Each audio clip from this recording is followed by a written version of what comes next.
About the income statement and the break-even analysis. We prepared income statements for 4 years, 2015 to 2018, and we did so on 3 assumptions. The first assumption states that the price is going to be $20 and that all costs are going to be as predicted. Now I'd like to point out attention to a few of the knowable points we have and the assumptions we made in creating these values. The first should be depreciation, capital depreciation right here. We calculate depreciation on the assumption that there was going to be a residual value, as it would be unrealistic for such a large expenditure with expensive equipment to not have residual value. We calculate this based on going onto the TTC website and finding its statements for 2012. Based on these statements, we found the depreciation for 2 things, notably subways and buildings which are similar to our own DMUs and train stations. We found how much had been depreciated and how much was due to depreciated compared with the total cost of each item, and based on that we calculated the percentage, residual value percentage that is, that was due to be remaining for each expenditure. It was something like 22% for each one. Then we simply applied that to our own items to find the percentage of our residual value. Then for the remaining 80 or so percent, we divide that up, found that 80% was depreciation, and divide that per year. In this case, depreciation is 11 million, but in ordinary years it's approximately 14 million. I'd also like to point out our developments and planning. We decided not to treat that as a capital expenditure. We decided to treat it as an expense because it is only as incurred, and it will not be incurred again, and it cannot be depreciated. As a result of that, we divided the $40 million incurred between 2013 and 2015 into certain segments, to multiply that by the number of months applied in 2015 to get $8 million here. The net result is that although we have a substantial net loss, much of this is comprised of our development costs, even with our lower depreciation and our combination with lack of demand. Our break-even analysis will show that we do have a substantial number of units sold, which is higher. That is 3 million units sold, which is higher than the units sold we need in order to break even. However, we will accumulate demand over the years, as shall be shown by their income statements. Now, our next assumption was that we would incur another $5 million in fixed costs, as it can be shown here, as additional fixed expenses.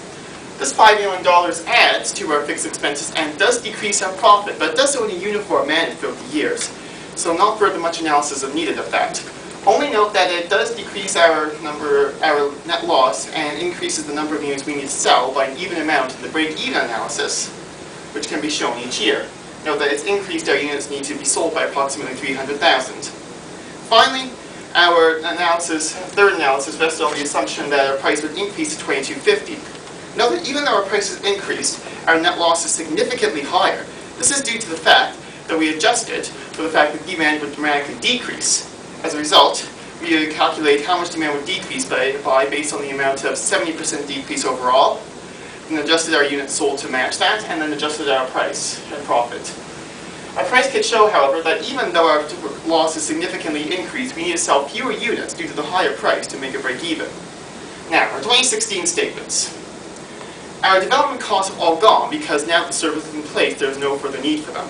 However, our depreciation has been adjusted for it to be a higher $14 million, as can be shown here. Overall, though, our demand does increase and our costs do decrease, resulting in a lower net loss. Our break-even analysis will also show that we need to sell fewer units to make a break-even point. That is to say, approximately 1 million fewer units, which is substantial. Now, our $5 million additional in fixed costs will show that we do increase our net loss, but however, this once again is by uniform amount, and our break-even analysis will show that we only need to sell marginally more amount of units to cover that, as can be shown here. We're going to sell approximately 5 million more units. Now, for our increase in price. Again, because of the lack of demand, although there is more demand, the increase in price also does not change it much. As a result, we do have a substantial loss. However, this is much less significant of a loss than the 2015 one. Our break-even analysis will also show that we do need to sell fewer units. Although, however, note that these revenues and the number of units sold remain constant throughout the years. A 2017 analysis will show a far more increased sales and, for the very first time, a small but fairly substantial operating income. A break-even analysis will show that this is the very first time in a number of years that we actually have to sell fewer units than those we actually sell in order to make a profit. This is largely due to the fact that our expenses have stabilized and the fact that demand has increased. Our $5 million, as can be shown right here, our $5 million increase in fixed expenses does, however, once again guarantee us a substantial net loss. However, this is predictable. It will always guarantee a net loss for us in these years, and as the break-even analysis will show, once we only need to adjust our units sold upwards by a small amount to once again meet the break-even.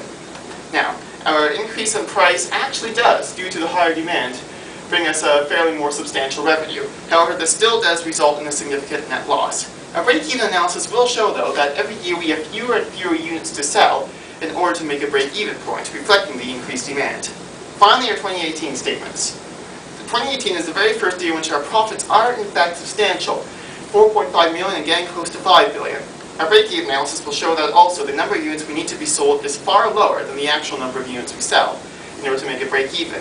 Our $5 million in fixed expenses does once again result in a net loss, but this is fairly low. And our break-even analysis will show once again that very fewer and fewer units do need to be sold to cover this. Finally, our last assumption, an increase in price to $22.50, does once again make a fairly stable $92 million in revenue due to the lack of demand, and does make a net loss. However, as can be shown, this pricing scheme every year does result in fewer units having to be sold to make the break-even point.